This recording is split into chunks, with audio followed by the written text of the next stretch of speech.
Oregón está en la costa oeste de Estados Unidos, entre los estados de Washington y California. Tiene costa, montañas, valles, desiertos, pueblos y ciudades. Es decir, ofrece todo aquello que hace a América del Norte tan sorprendente. Oregón fascina a emprendedores y aventureros. Su naturaleza salvaje y su aire puro invitan a descubrir sus grandes espacios naturales. Si existe el salvaje oeste, sin duda se encuentra aquí, en estas grandes llanuras abrasadas por el sol, con ranchos, caballos, indios y vaqueros. Oregón, el salvaje oeste.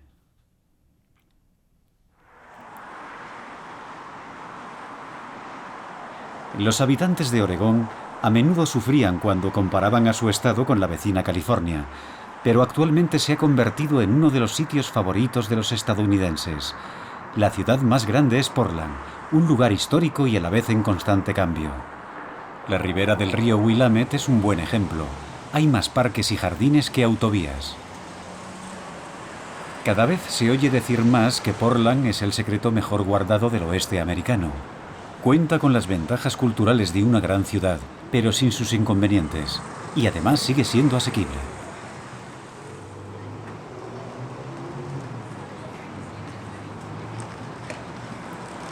Arquitectos, publicistas y artistas se han apoderado de los edificios históricos más emblemáticos para restaurarlos, dando a los viejos barrios un aire moderno y acogedor.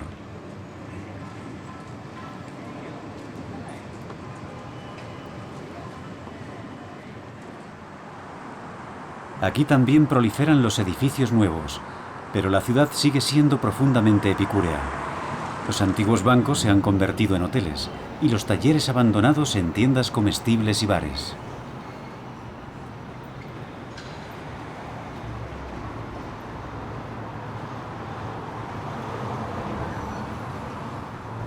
Incluso las galerías comerciales han sabido conservar la atmósfera del viejo oeste, sin renunciar a la elegancia y manteniendo su identidad.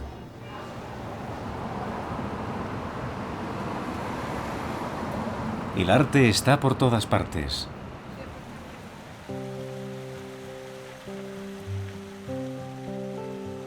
En lo alto de la ciudad, la naturaleza ocupa un lugar de honor. En las laderas del Parque Washington hay un jardín japonés espectacular. Fue construido en 1963, en una región con un clima muy similar al de Japón, por tanto, cuenta con la misma vegetación que los jardines tradicionales de ese país asiático. En 2013 fue elegido, entre una lista de 300 más, como el jardín público japonés más bello de Norteamérica. Más abajo, en el otro extremo de la ciudad, la Rosaleda, creada en 1917, completa este remanso de paz.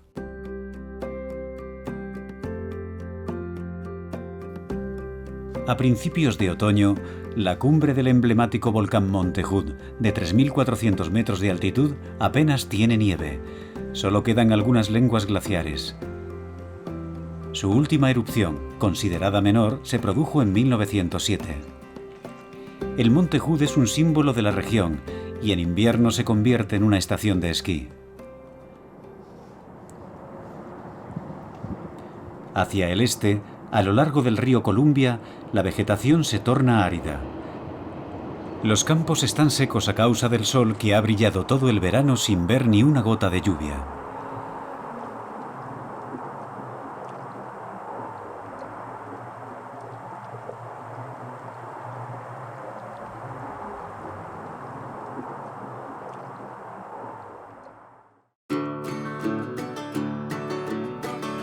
Llegamos a lo que aquí se conoce como Oregón Central Norte, un área semidesértica, como este valle de Butte Creek, próximo al pueblo de Fossil. En septiembre la vegetación está agostada por el sol, seca y lista para arder con la más mínima chispa.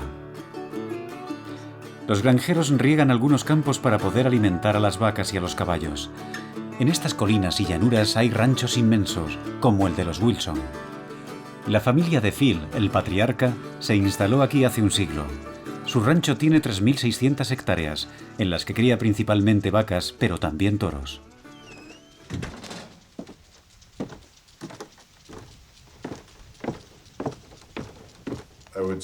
Si no logramos arreglar nuestros problemas económicos, yo diría que no tardaremos mucho tiempo en desaparecer.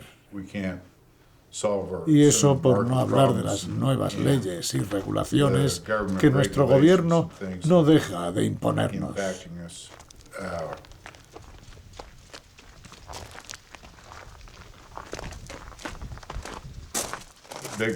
Cada vez se venden más ranchos a quienes yo llamo DR, es decir, demasiado ricos. Es gente que compra estos ranchos como pasatiempo y también como inversión, pero no tienen ninguna intención de hacerlos funcionar como auténticos ranchos.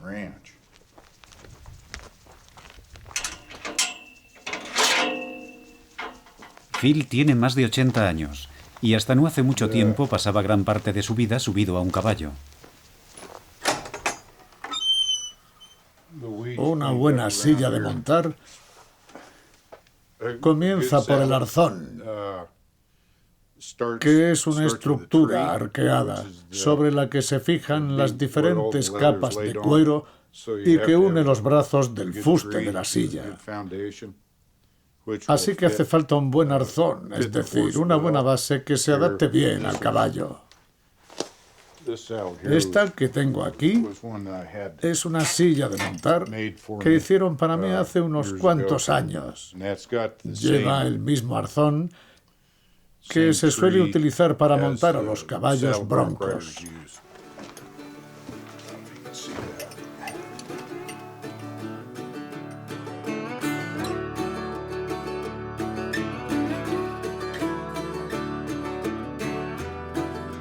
Brian, el yerno de Phil, pasa mucho tiempo al aire libre. El este de Oregón es una región especial por su clima. Aquí estamos en una especie de desierto y recibimos entre 30 y 50 centímetros de precipitaciones al año, lo que hace que nuestro estilo de vida sea bastante peculiar. Tenemos unos 300 días de sol al año e incluso cuando hace frío siempre disfrutamos de un bonito cielo azul.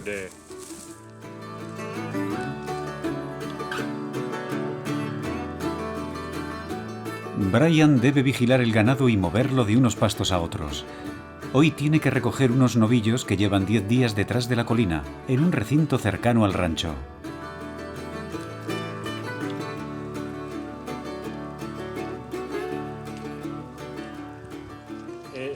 Aquí cada día es diferente.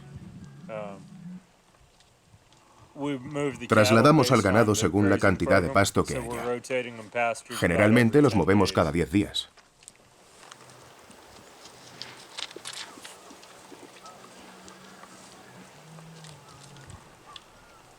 A Brian le ayudan otros 2 vaqueros que trabajan en el rancho.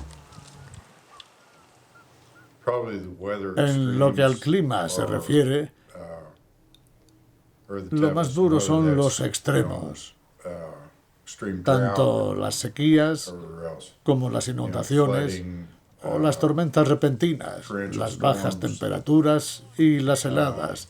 Todo eso nos afecta. No tenemos más remedio que aprender a convivir con ello.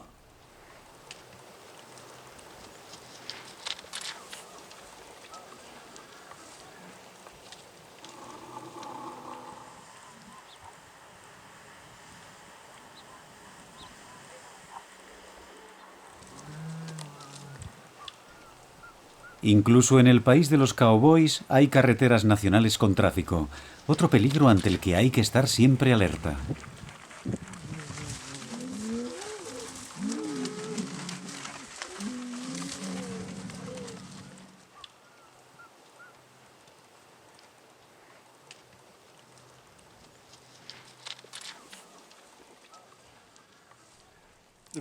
Para mí lo más difícil de trabajar en un rancho es no saber lo que va a pasar, hacer frente a los imprevistos. Una vaca que enferma, una máquina que se estropea, o cómo van a reaccionar los animales dependiendo de lo que hayamos decidido. Nunca sabemos qué va a pasar. Cada día es diferente. Es imprevisible.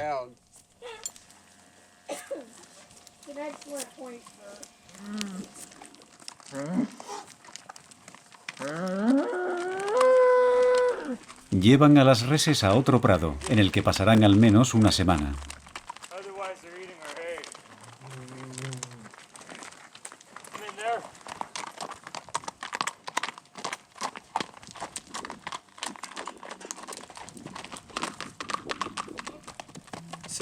En el rancho Wilson tenemos una casa de huéspedes en la que se pueden alojar los visitantes que quieran acompañarnos en nuestra jornada diaria a caballo, para ayudarnos a mover el ganado.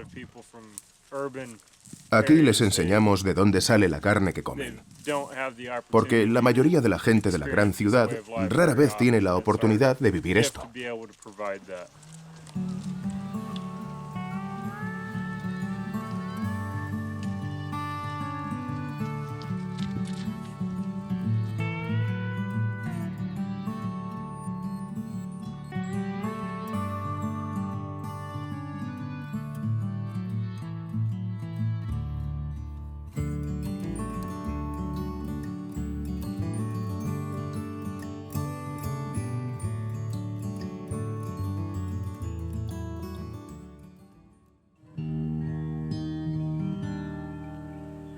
Hacia el noreste, los prados ya se han convertido en paja, lista para empezar a arder con cualquier chispa.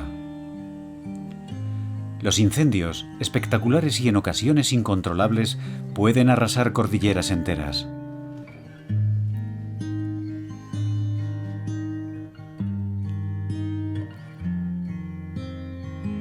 Entre los pequeños pueblos de Clarno y Fossil, vemos los típicos paisajes tan característicos del oeste americano. Estas formaciones rocosas se conocen como las Palisades de Clarno y marcan el comienzo del Parque Nacional de John Day Fossil Beds.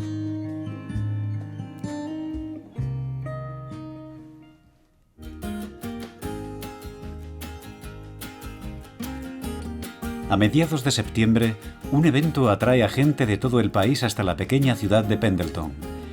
El paisaje apenas cambia.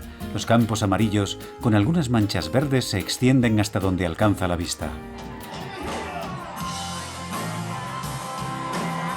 Este es uno de los rodeos más importantes de Estados Unidos. En 1910, en la primera edición del Pendleton Roundup, el acontecimiento atrajo a más de 7.000 personas. Todos los salones del pueblo están a rebosar.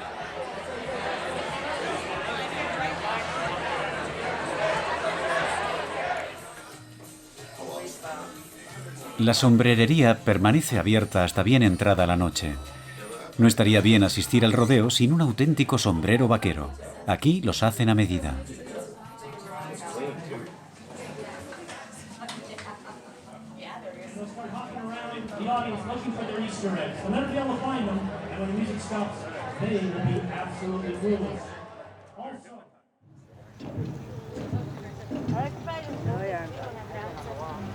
Ya en 1910, las tribus indias participaron en este rodeo.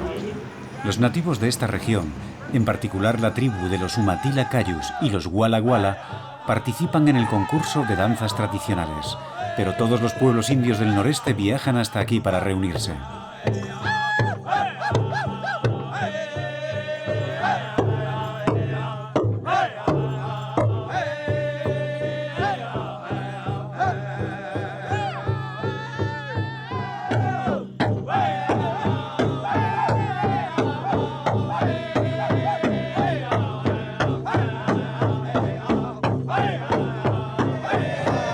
Algunas tribus participan habitualmente en los espectáculos y transmiten con celo sus tradiciones, ya sean danzas, música o su forma de vestir.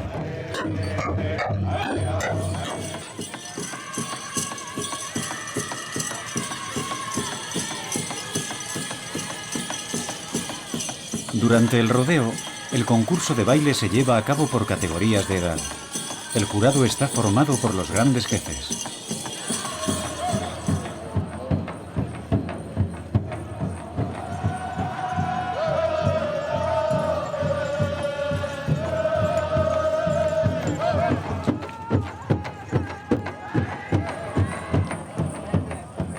Pertenezco a la tribu Guanaton.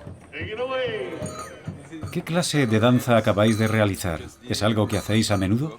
Sí, con frecuencia. Durante el verano casi todos los fines de semana. Y hemos tenido la oportunidad de hacerlo aquí.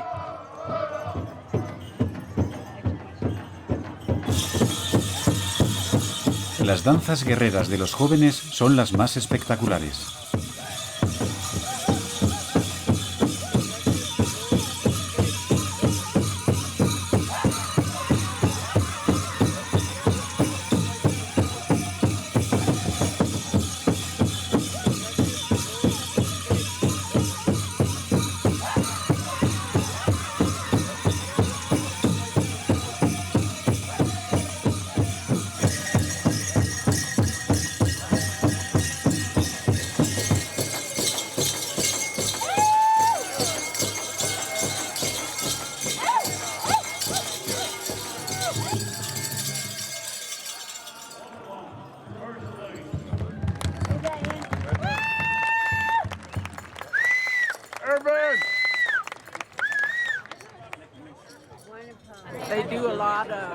Bailamos mucho el Pow Wow, pero también hacemos muchas otras cosas en privado. Aparte de los espectáculos de este tipo, además, solemos reunirnos para celebrar nuestras ceremonias.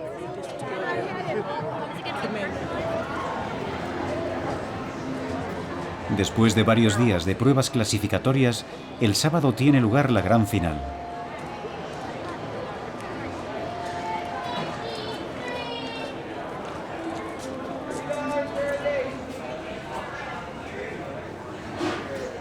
Detrás del estadio aún reina la calma. Los toros se dejan acariciar.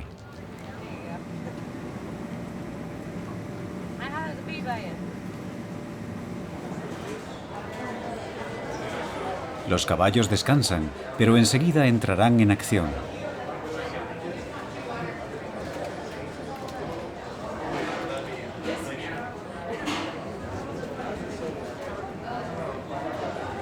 Para algunos, el rodeo es un deporte profesional y viajan por todo el país en grandes caravanas. Para los mejores, se trata de un auténtico negocio.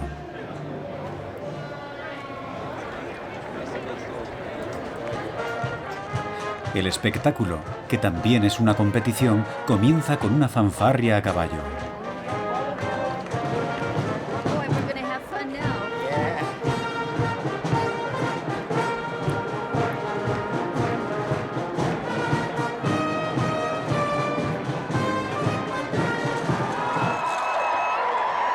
A continuación, entra la caballería.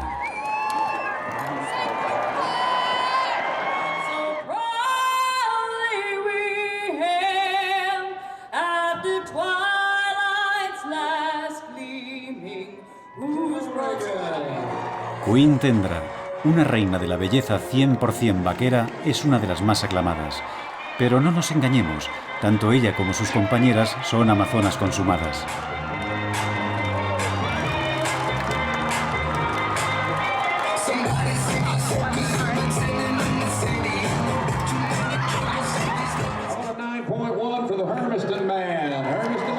La primera prueba es la más clásica, el saddle bronc, el rodeo con silla. Originalmente consistía en domar a un caballo salvaje para que después pudiera trabajar en el rancho. Estos no son caballos bronco, es decir, caballos salvajes, pero llevan una cincha apretada en su flanco, que es una parte muy sensible, y hacen todo lo posible por librarse de ella.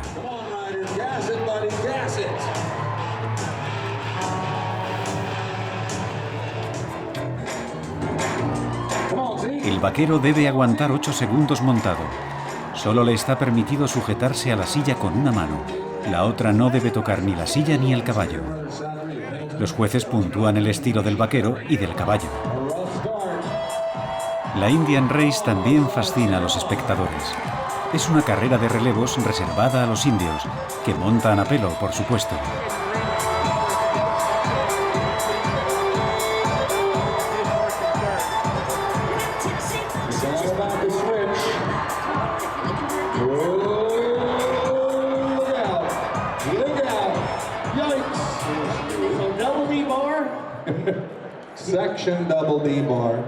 En el concurso de lazo, los competidores demuestran su habilidad y rapidez atrapando a un ternero con el lazo.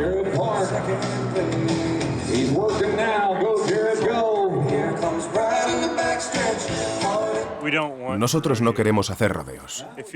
Si hiciéramos rodeos en el rancho, eso querría decir que las cosas no van bien.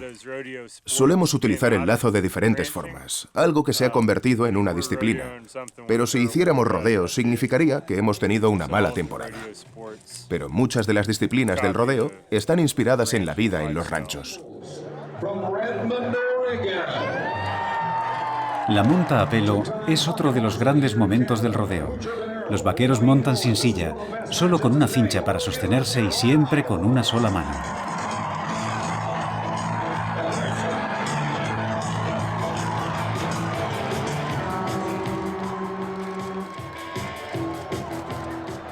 En las competiciones de este nivel, las caídas son muy raras, aunque es posible ver a algún vaquero renqueando por ahí.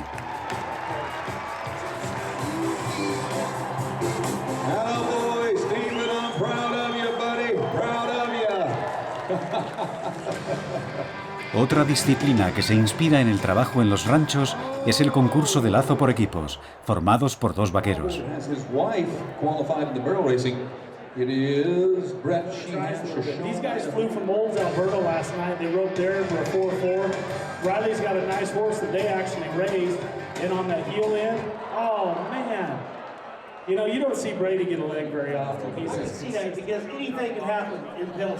Sin embargo, los auténticos cowboys a menudo critican esta prueba, la monta de toros, porque no tiene ninguna relación con lo que se hace en un rancho.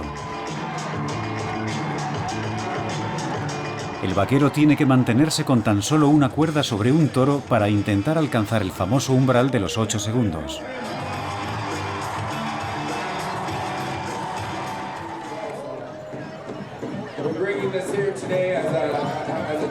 El intenso día concluye con el desfile de las tribus indias.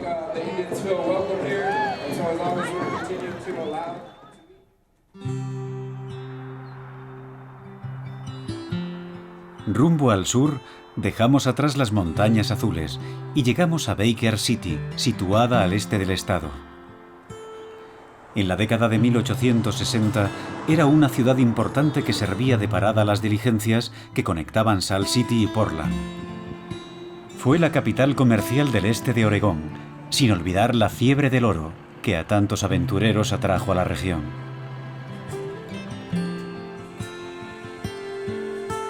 Ahora, quienes visitan Baker City lo hacen más para disfrutar de las excursiones a pie por las colinas que la rodean que para admirar su bella arquitectura victoriana.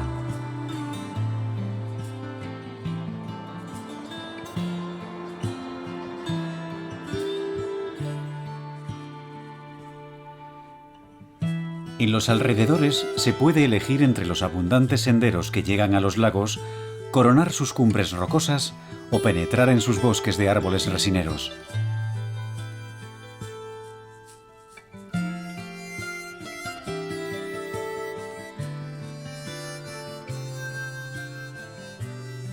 De la época de los buscadores de oro solo quedan unos pocos vestigios. Muchas de aquellas ciudades de la época, como Sumter, en la cordillera de las Montañas Azules, ya no existen. En verano, los nostálgicos pueden hacer un corto recorrido en una locomotora de vapor, cuyos vagones han sido restaurados.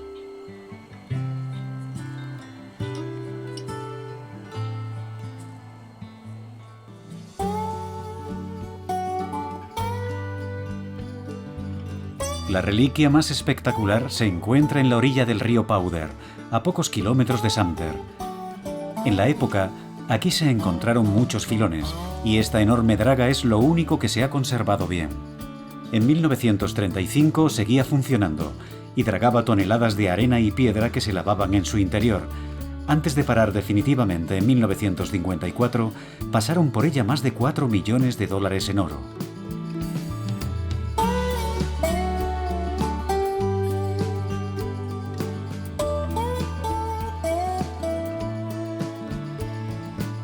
No hace mucho volvió a ser objeto de codicia. Hay quien espera encontrar oro a su alrededor, que simplemente podría haber caído al agua.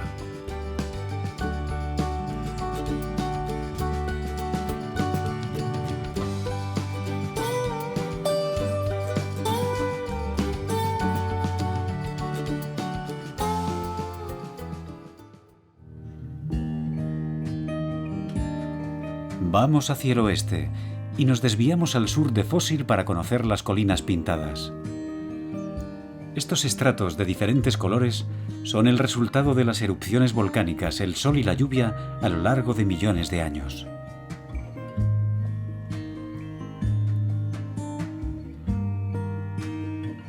Estas colinas son frágiles, carecen de una capa de piedra o roca que las proteja. Esa es una de las razones por las que resultan tan poéticas. Para poder reconstruir nuestra historia, los científicos se enfrentan a la dificultad de tener que elegir entre decenas de miles de fósiles esparcidos en el suelo.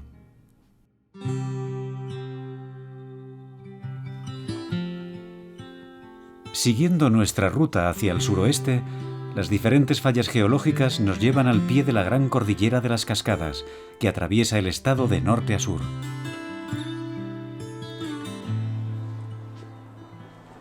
El río de Sud cruza Bend, una ciudad en plena expansión. Muchos amantes de la vida y el deporte al aire libre vienen a vivir aquí para disfrutar de un estilo de vida único.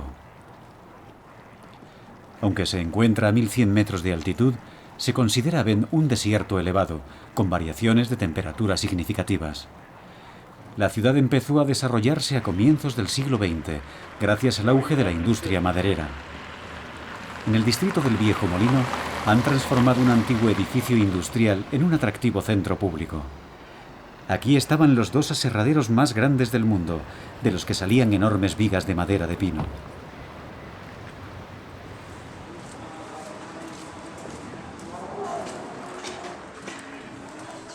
La ciudad ha sabido conservar el encanto de sus antiguos edificios, que ahora acogen restaurantes, tiendas de deportes y cervecerías artesanales.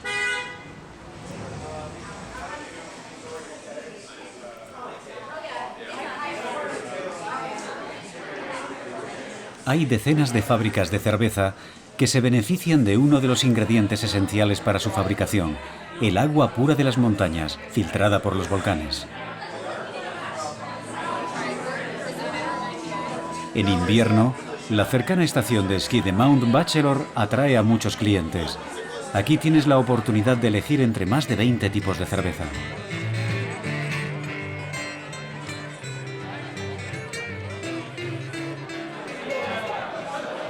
En Cruz han instalado un bar-restaurante en la misma fábrica, justo al lado de los tanques de fermentación.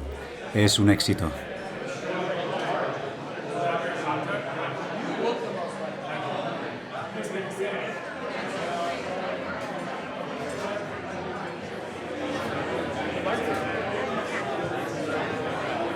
Los estadounidenses son muy aficionados a la cerveza aromatizada, a veces con mezclas sorprendentes, pero las grandes cervezas clásicas siguen siendo imprescindibles.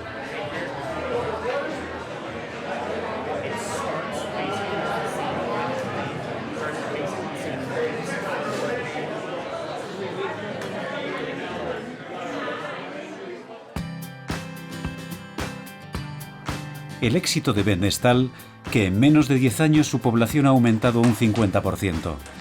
Aunque el declive industrial afectó a la ciudad, el turismo y las actividades al aire libre han compensado en gran medida sus efectos.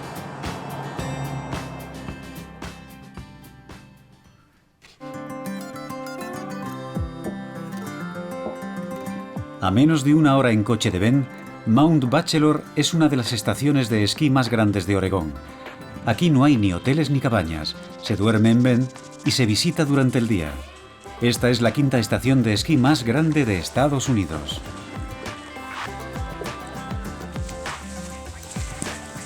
Peter tiene un buen trabajo. La estación le ha contratado para que vigile, ayude y oriente a los clientes.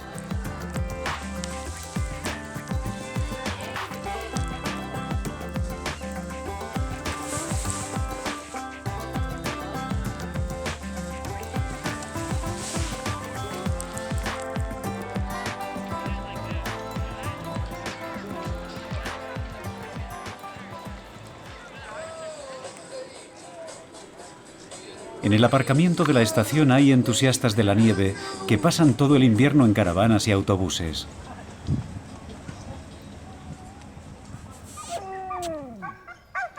Un poco más abajo se encuentra el territorio de los perros de trineos y de Rachel Doris, la campeona local.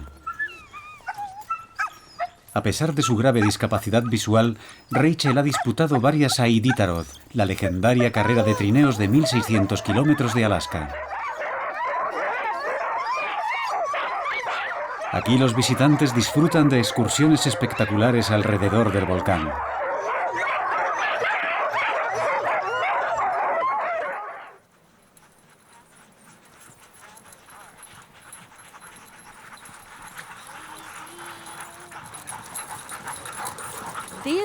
Son huskies procedentes de Alaska. No es una raza oficial, pero es la más lograda, la más inteligente y también la más cara que hemos podido encontrar. Como podéis ver, estos no se parecen a los perros normales, porque no es eso lo que buscamos. Nosotros queremos perros valientes, fuertes y felices, a los que les guste correr todos los días, que tengan buen apetito y que nunca se lesionen.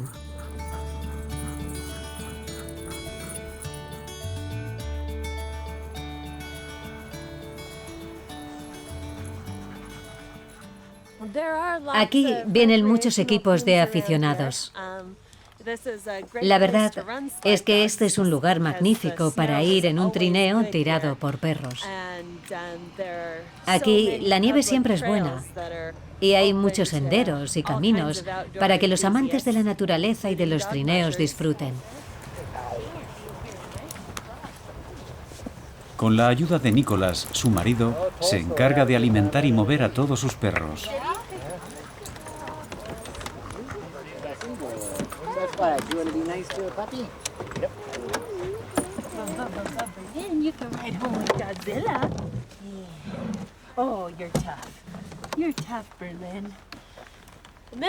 Así es como nos las arreglamos para transportar todos los días de forma segura a 50 perros.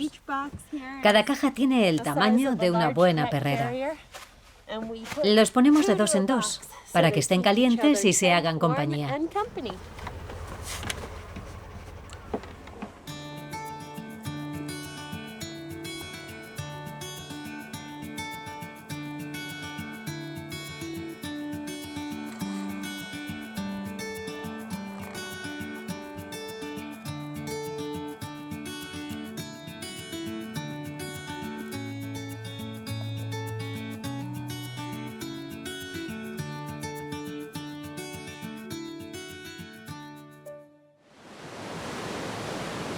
Bajando por el río Rogue, aparecen las estribaciones de la cordillera de las Cascadas y llegamos al sur del estado, la parte más salvaje y agreste de Oregón. En Prospect, este hotel, de más de 100 años, es el testimonio de una época en la que la industria maderera intentó construir una línea de ferrocarril hasta aquí, pero no contó con la impetuosidad del río Rogue. Hoy Prospect es una de las puertas de entrada al Parque Nacional del Lago del Cráter, un lugar con un clima imprevisible, tanto en invierno como en verano. El Lago del Cráter, situado a 2.100 metros de altitud en la caldera del volcán Mazama, no es fácil de ver. Cuando aparece, hay que disfrutar de su increíble paisaje.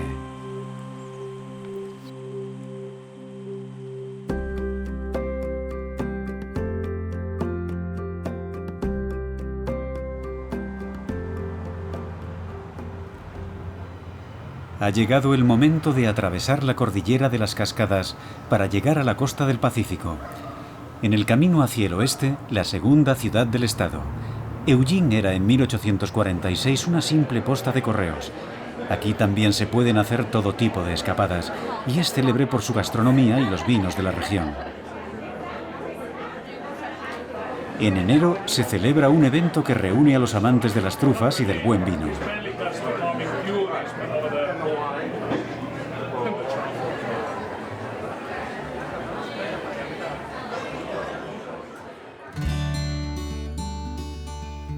Eugene está rodeada de colinas y densos bosques.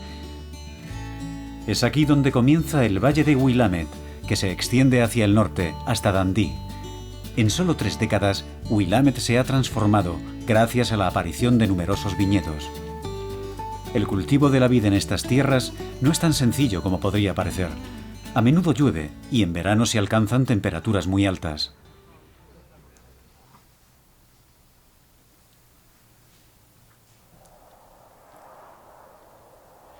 En sus bosques es fácil encontrarse con buscadores de trufas muy bien equipados, con su atuendo, sus herramientas y un lagotto romagnolo, un perro italiano buscador de trufas.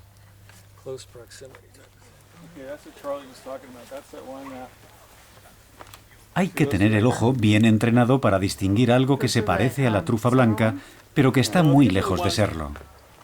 ¿Ves esta? No tiene mucho valor gastronómico. Te lo mostraré. ¿Notas la diferencia con una trufa blanca de Oregón? ¿Ves lo blanca que es en comparación con la otra?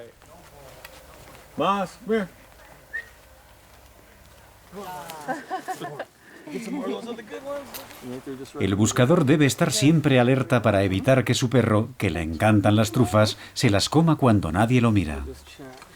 Mira estos nervios. ¿Ves qué maravilla? Esta sí que es una buena trufa. Una trufa auténtica.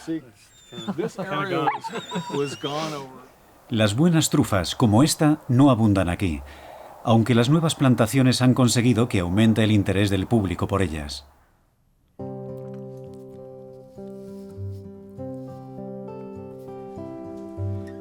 Saliendo de Eugene en dirección oeste, encontramos unos grandes humedales que se han salvado de la presión urbana.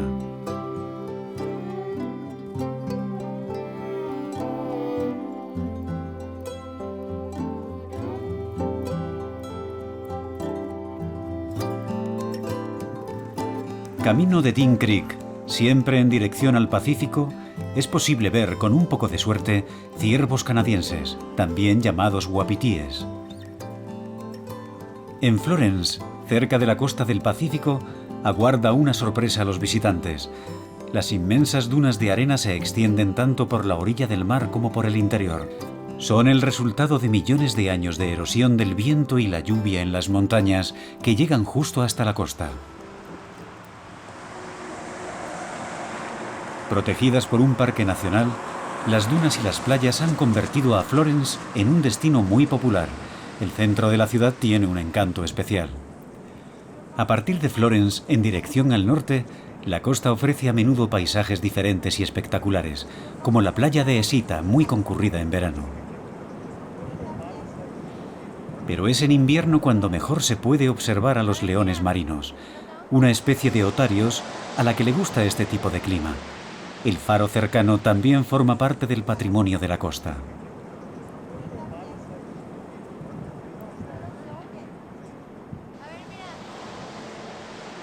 Más al norte, a la altura de Newport, el faro del Cabo de Yaquina es el más emblemático. Primero, porque con sus 30 metros es el más alto, y también porque se construyó en 1872, y en un país tan joven como Estados Unidos, forma parte de su patrimonio histórico.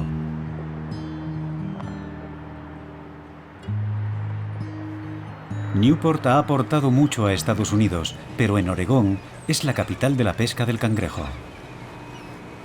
A principios de febrero, la campaña de pesca está en pleno apogeo. Salen a faenar de 150 a 200 barcos, incluso cuando hace mal tiempo, porque es justo entonces cuando a los cangrejos les gusta salir a comer. El pesquero M.S. Lowe acaba de pasar 8 días pescando en el mar. En sus bodegas lleva algo más de 1 tonelada de cangrejos vivos. El capitán Dustin Paronto trabaja en familia. Para pescar cangrejos, lo mejor es un buen viento del este, porque el mar está como un plato y se puede navegar cerca de la costa. Un buen viento del este es sinónimo de una buena pesca. Jessie, la hija de Dustin, también trabaja en el barco. Aquí está en su elemento, a pesar del viento helado y el aguanieve. Pescan cangrejos Don Jones. En su etapa adulta miden unos 20 centímetros. Es una especie muy buscada por los gourmets, porque su carne es muy suave y su sabor no muy fuerte.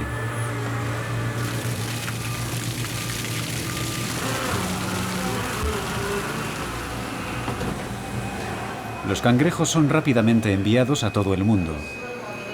El principal desafío es mantenerlos vivos hasta que lleguen a su destino.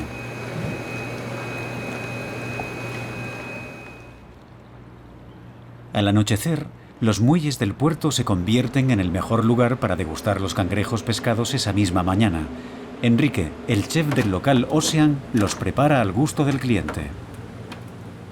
Lo primero que hago cuando llego por la mañana es cocerlos durante unos 20 minutos. Y después los reservo.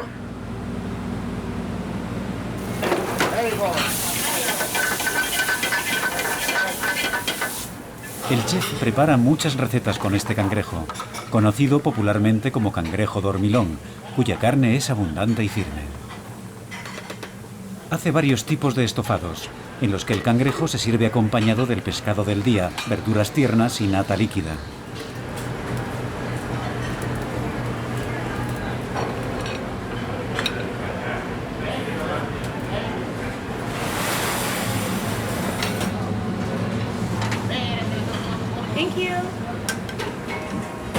Para su versión brasileña, usa leche de coco en vez de nata y añade champiñones y pimienta.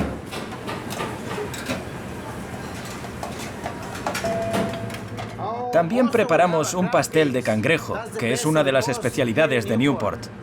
Sin duda es de lo mejor de la región. Y así es como se presenta. ¿Lo ve?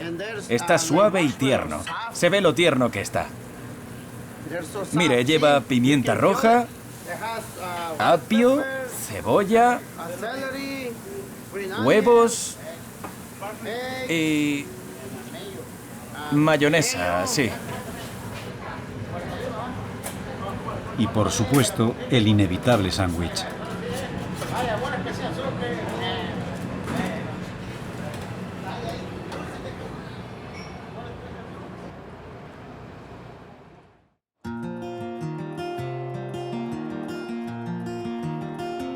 De camino al norte se siguen alternando las playas con los acantilados rocosos.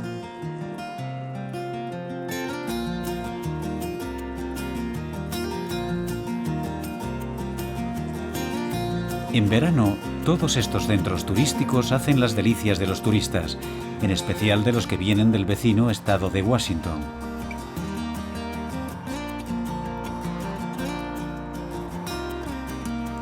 La costa de Oregón, a menudo comparada con la de su vecina del sur, California, ha sabido protegerse del turismo invasivo y mantener su personalidad. En el pasado, se cazaban ballenas en las costas de la bahía de DePaul y Astoria.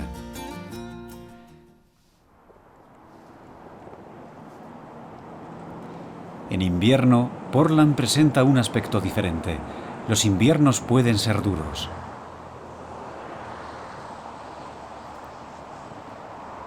En el horizonte destacan varios volcanes nevados, en especial el Monte Hood, una popular estación de esquí de la zona.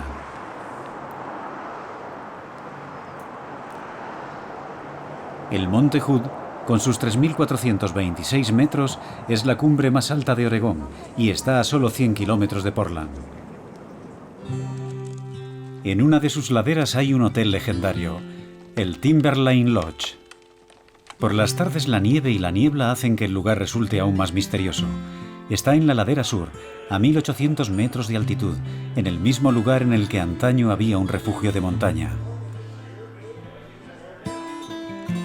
En la construcción del hotel participaron más de 500 trabajadores y fue inaugurado en 1937 por el presidente Roosevelt. En la actualidad forma parte del patrimonio histórico del estado. El hotel debe su popularidad a la película El Resplandor de Stanley Kubrick con Jack Nicholson.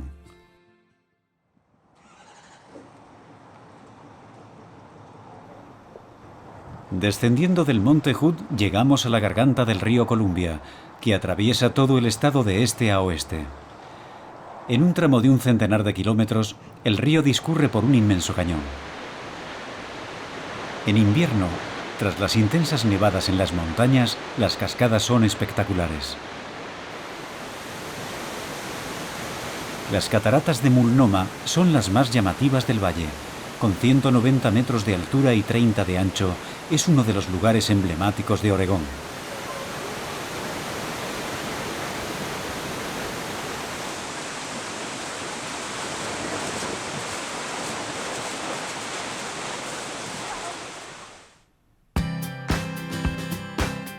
Otra de las sorpresas que nos reserva este estado se encuentra en el valle del río Willamette, pero en esta ocasión en el norte.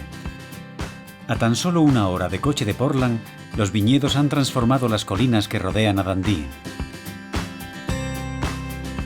Hay quien llama a esta zona la Borgoña estadounidense, pero su historia es muy reciente si se compara con lo que los monjes consiguieron en Francia en el siglo XI. Hace unos 30 años, los grandes viticultores de Borgoña vinieron a compartir sus experiencias e invirtieron en estas tierras. Hoy en día sus vinos son famosos. Si en Francia un viñedo se caracteriza por un edificio histórico que alberga antiguas bodegas, aquí lo que importa es el espacio dedicado a la degustación, por lo general situado en el mismo viñedo.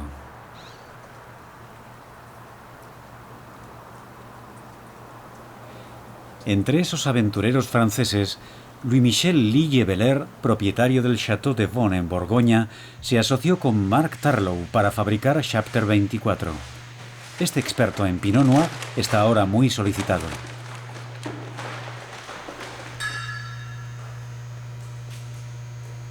El enólogo de esta bodega es el chileno Felipe Ramírez. A pesar de la interrupción de la cosecha debido a la lluvia, el año pasado produjeron alrededor de 100.000 botellas con uvas de sus diferentes viñedos, situados entre Salem y Dundee.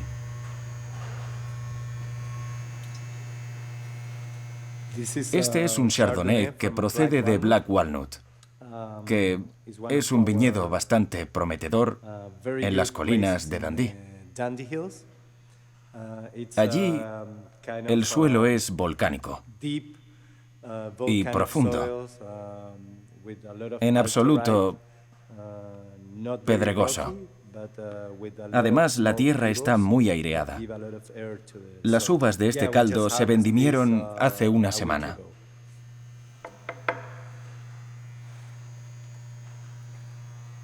Debería fermentar muy pronto.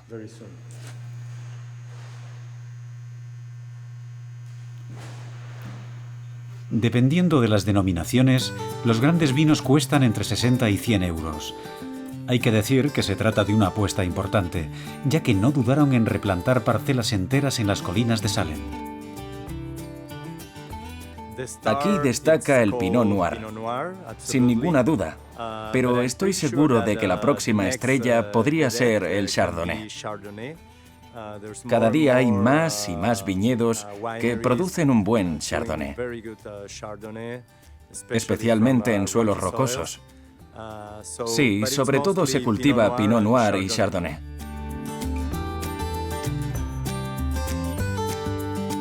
Estas tierras están en la misma latitud que la Borgoña, pero para Felipe los parecidos acaban ahí. Aquí el suelo es volcánico, mientras que en Borgoña es calcáreo. Además, los cultivos son diferentes y eso está bien. El vino, por lo general, debe ser un testimonio de la cultura local, y eso es lo que intentamos hacer. Un vino fiel a sus orígenes sin intentar copiar a nadie. Así que por eso profundizamos en el suelo, en la tierra, para tratar de conseguir algo diferente.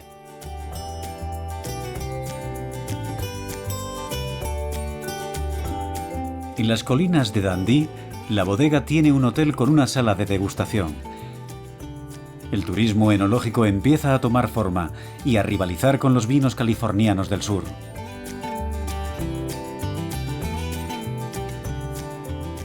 La gran diferencia entre esto y la Borgoña está en el suelo. El vino de aquí es más maduro y amplio que el de la Borgoña. También queremos conseguir que tenga cierto toque mineral, y esa es la razón por la que buscamos suelos profundos. En este paisaje inesperado acaba nuestro periplo por el oeste de Estados Unidos, a veces salvaje y también diverso. En Oregón aún hay muchos lugares a la espera de ser explotados.